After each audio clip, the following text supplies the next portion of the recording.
Sequestramos sua irmã, pode crer, queremos piques.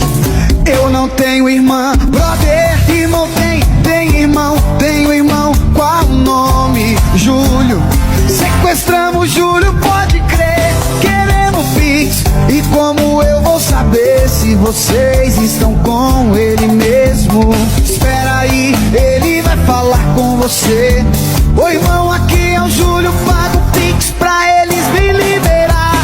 Mas meu irmão tem 3 anos e não sabe escrever. Entendi, ele falou e eu escrevi pra ele, mas ele tá aqui em casa do meu lado. Entendi, e quem da sua família que não tá aí? Minha avó. Sequestramos sua avó, pode crer, queremos pix.